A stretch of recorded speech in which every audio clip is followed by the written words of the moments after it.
you know, Mengakuham telah membuat kenyataan yang sensitif. Tetapi kita harap bahawa dalam kita respon kepada kenyataan yang sensitif itu, yang mungkin mengguris hati sebahagian besar daripada umat Islam, dia tidak sampai ke tahap inilah.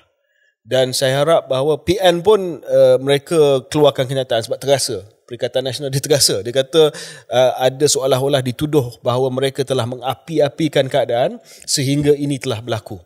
Saya rasa ini adalah tempat dan juga waktu yang paling tepat bagi kami di Keluar Sekejap yang mendukung pendirian dan pendekatan haluan tengah untuk menyatakan bahawa dalam kes seperti ini, kita pertamanya mengecam secara total sebarang serangan seperti mana yang telah berlaku kepada Datuk Mengakuham, dan kita harap bahawa kita berwaspada dalam kenyataan, pendirian dan reaksi. Jangan sampai ia mengundang kepada keganasan dan juga violence. Saya suka melihat kenyataan Perikatan Nasional. Saya ucapkan tahniah kepada, saya tak berapa ingat siapa pemimpin yang menegaskan bahawa mereka tidak langsung terbabit ataupun menyokong apa sahaja yang dilakukan terhadap Mengakuham ini.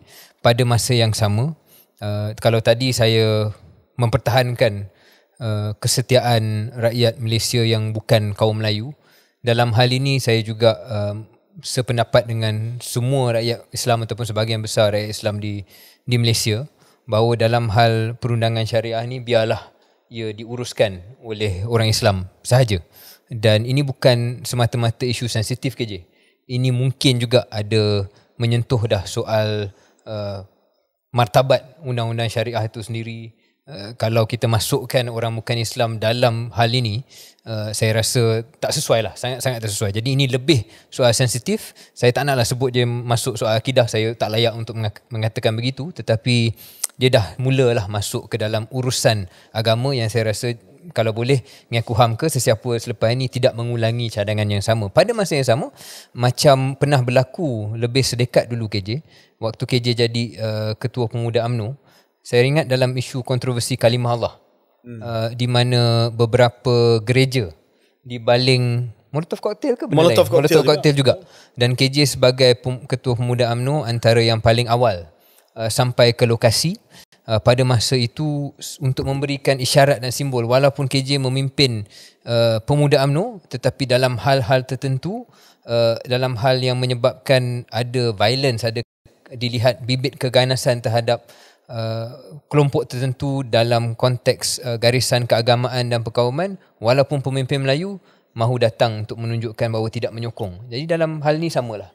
Mungkin dalam kalimah Allah tu ada isu keserupaan dalam hal ini, iaitu kita tak sokong apa yang Mengakuham cakap langsung. Tetapi janganlah sampai, kalau ada kaitan, ia sampai ke tahap keganasan dan mengancam keselamatan dan nyawa. Biarlah respon itu respon politik atau respon kenyataan, bukannya respon violence ataupun membahayakan dan keganasan. Ya, saya setuju secara semua. Saya nak tambah juga bahawa dalam kita memberi respons, mengecam apa yang disebut oleh Mengakuham, pendirian beliau, saya tahulah dalam kita mengecam ni, kita nak supaya kenyataan itu jelas. Tetapi saya rasa ada juga tempatnya untuk kita memastikan bahawa kecaman itu biarlah kecaman hanya pada menolak cadangan, kritik dan mengecam pendirian beliau. Tetapi macam Syaril katalah, tidak sampai ia melibatkan tindakan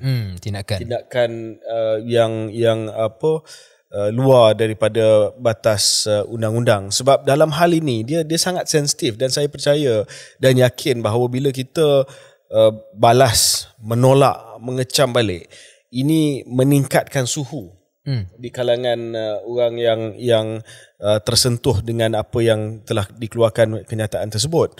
Dan I think kita mesti membuat peringatan setiap kali kita passionately disagree, passionately object, tetapi kita kena ingatkan bahawa there is a limit to how we should disagree. Sure. Dan itu politik haluan tengah yang selalu kita cuba bawa. Ya.